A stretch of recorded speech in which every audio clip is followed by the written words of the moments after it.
Voter జాబితా ప్రత్యేక సవరణ ఎస్ఐఆర్ 2026 ప్రక్రియలో భాగంగా ఈ నెల 26వ తేదీతో ఓటరు ఎన్యుమరేషన్ పత్రాల స్వీకరణ గడువు పూర్తయిన నేపథ్యంలో నంద్యాల తహసీల్దార్ కార్యాలయంలో ముఖ్యమైన సమీక్షా సమావేశం నిర్వహించారు.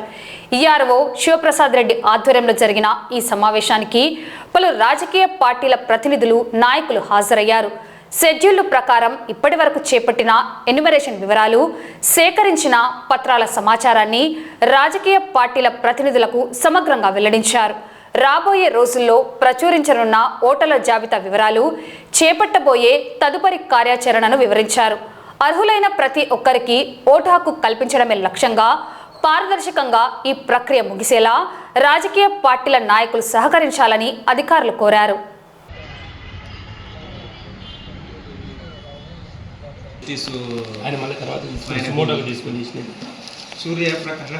పెట్టండి అయిపోయారు. గవర్నమెంట్ ఏం చెప్తుందంటే జవాబితనం ఉండాలి అని ఇంకో దానికి ఉంటుంది. కానీ యా పల్లెటూరులో కానీ చూసుకోండి మీరు 90-80% ఇప్పుడే నేను 2 చూపిస్తాను. చూసినాను మాకు ఓట్ అయిందని కాదు, జవాబితనం ఉందా లేదా, రసీద్ మనకి ఇచ్చిన తర్వాతనే కదా ఎక్కిందా ఎక్కలేదా, ఎక్కకపోతే అడగడానికి ఆస్కారం ఉంటుంది కదా. అంతని పెట్టించినారా వాళ్ళు అంటే ఏమి లేదన్నా ఎక్కిపోని పంపించినారు. ఇప్పుడు అదే సపోర్టు ఎక్కలేదనుకోండి. చెప్పండి సార్ దాని ఓకే. ఈరోజు సమావేశం గురించి స్టార్ట్ చేద్దాం. లాస్ట్ రోజు ఇప్పుడైతే మనం 31 టాప్లు పబ్లిక్ చేస్తామో ఆ రోజు నుంచే మీరు ఒకసారి ఓటర్ లిస్ట్ పరిశీలించుకోండి. ఇప్పుడు మేము ఏ లిస్ట్ పెట్టాం, మీకు బే రోడ్లకు అందుబాటులో ఉంటుంది సార్. 2026లో 26 భాగంగా ఇప్పుడు లాస్ట్ మంత్ 15 నుంచి ఈ నెల 24 వరకు మా బిఎల్ వాళ్ళు ఇంటింటికి తిరిగి ఎన్యుమరేషన్ ఫామ్లు పంపిణీ చేసి కలెక్ట్ చేయడం జరిగింది. ఈ దాదాపు 2,76,813 ఓటర్లకు గాను 2,24,506 మందిని కలెక్ట్ చేసినారు, ఓటర్ గా నమోదు చేసినాము. మిగతా 18% అన్కలెక్టబుల్ ఉన్నాయి. Age, absent, shifted, death, duplicate voters దాదాపు 52,307 ఓట్లు ఉన్నాయి. ఇవన్నీ డ్రాప్ రోల్ 31వ తారీఖు ప్రశ్నించడం జరుగుతుంది. ఎవరైనా అబ్జెక్షన్స్ నెల రోజులు గడువు ఉంటుంది కాబట్టి ఎవరైనా ఓటర్ నమోదు కాకపోవడం కానీ ఇలాంటి జరిగితే ఆల్ పొలిటికల్ పార్టీస్ కానీ ఇండివిజువల్ కానీ ప్రజలందరూ ఎంఆర్ఓ ఆఫీస్కి వచ్చి, తహసీల్దార్ ఆఫీస్కి వచ్చి అబ్జెక్షన్ క్లెయిమ్ చేయొచ్చు. అబ్జెక్షన్ పరిశీలించి న్యాయ నిబంధనల వరకు ఓటర్తో కల్పించడం జరుగుతుందని తెలియజేస్తున్నాను. ముఖ్యంగా అక్టోబర్ 3వ తారీఖు ఫైనల్ డ్రాఫ్ట్ రోల్ ప్రకటిస్తాము. ఈ అవకాశాన్ని అందరూ వినియోగించుకోవాలని నంద్యాల నియోజకవర్గ ప్రజలందరినీ కోరుతున్నాము. స్పెషల్ ఇంటెన్సివ్ రివిజన్ అనే కార్యక్రమం గత నెల 15 నుంచి స్టార్ట్ అయింది.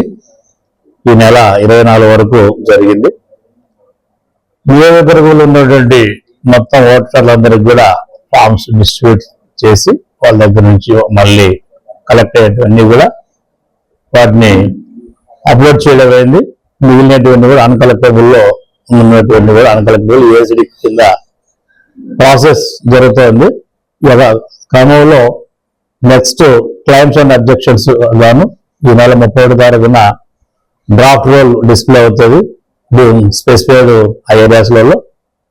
ఈ విషయంలో గమనించవలసిందంటే ప్రతి ఓటరు 2,76,000 మంది కూడా అర్బన్ అయితే అర్బన్, రూరల్ అయితే రూరల్ సంబంధించిన వాళ్ళు మీ యొక్క రాజకీయ అంటే బిఎల్ఏల ద్వారా కావచ్చు, లేదా బిఎల్ఓల ద్వారా కావచ్చు ఓటర్స్ లిస్ట్ ఎక్కడైతే డిస్ప్లే అయిందో ఆ ప్రాంతంలోకి వెళ్ళి ఒక్కసారి మీరు చెక్ చేసుకోవాల్సి కోరుతున్నాం. ప్రతి ఓటర్ను కూడా కోరుతున్నాం. ఆ యొక్క డ్రాఫ్ట్ లిస్ట్ లో మీ యొక్క ఓటర్ నేమ్ ఉందో లేదో చూసుకోవాలి. అందులో మేము స్పష్టమైనటువంటి విధంగా చెప్పిద్దాం.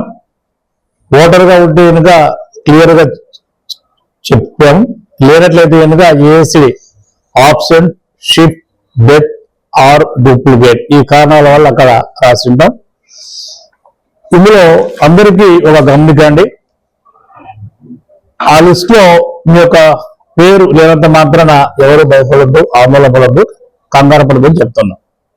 ఎందుకంటే మేము ఈ విషయాలు చెప్పడానికి మీ ముందుకు వస్తున్నాం. ఏ కారణం వల్ల మీ ఓటును అక్కడ మేము ఇంక్లూడ్ చేయలేకపోయామో అది అక్కడ చెప్పాం. ఆ కారణం సహేతుకర అయితే కనుక అది అలాగే ఉంటుంది. అలా కాని పక్షంలో మీకు ఒక ఆప్షన్ ఇచ్చాం, ఇంక్లూజన్ కానీ అబ్జెక్షన్ కానీ. అంటే ఎవరన్నా కానీ అన్ని అర్హత ఉండి కూడా ఓటర్గా అక్కడ ఎన్రోల్ అవ్వలేదు అనుకుంటే కనుక అతను ఇంక్లూజన్కు ఫామ్ 6 ఇచ్చుకోవచ్చు. ఫామ్ 6 ఇస్తే కనుక వాటిని పరిశీలించి వెంటనే మళ్ళీ 1 month టైం ఉంది కాబట్టి ఈ యొక్క క్రమంలో పరిశీలించినాక మీ ఓటరుగా మనం ఇంక్లూడ్ చేయడం జరుగుతుంది.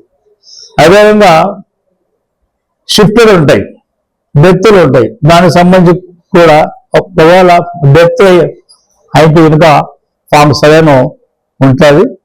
అలాంటివి ఏదన్నా తీసుకున్న రానుంటే కనుక వాటిని కూడా మళ్ళీ వెరిఫై చేయగలుగుతుంది, వాటిని క్లియర్ చేస్తాం. అదేవిధంగా షిఫ్టెడ్ సంబంధించి కూడా ఉంటాయి. అందులో ఒక్కసారి మీరు డేటాను వెరిఫై చేసుకొని మీకు ఏదైనా కానీ అబ్జెక్షన్ కానీ క్లెయిమ్ కానీ ఉంటే కనుక మీరు వెంటనే ఫామ్ 6 కావచ్చు, ఫామ్ 7 కావచ్చు, ఫామ్ 8 కావచ్చు, దాని ద్వారా అప్లై చేస్తే కనుక మేమన్నింటి కూడా గమనించి మళ్ళీ ఒక సపరేట్గా ఒక స్పీకింగ్ ఆర్డర్ ఇస్తాం. స్పీకింగ్ ఆర్డర్ ఇచ్చి డిలీషన్ అయితే అది డిలీషను, ఇంక్లూజన్, షిఫ్టింగ్ అయితే కనుక షిఫ్టింగ్, ఈ విషయాలన్నీ కూడా ఒక ఆర్డర్స్ ఇస్తాం కాబట్టి మీరు గమనించుకోవాలి. అయితే మేము అందరినీ కోరేది ఒకటేనండి, ప్రతి ఒక్కరు కోరేది ఏంటంటే ఓటర్గా ఎన్రోల్ అవ్వాలి. ఖచ్చితంగా ప్రతి ఒక్కరు కూడా అర్హత ఉన్నట్టు ప్రతి ఒక్కరు కూడా ఓటర్గా ఎన్రోల్ అవ్వాలి. అర్హత లేని ఏ వ్యక్తినైనా కూడా అందులో కూడా ఉంటే కనుక ఖచ్చితంగా మేము అందులో వచ్చి డిలీషన్ చేయడం జరుగుతుంది.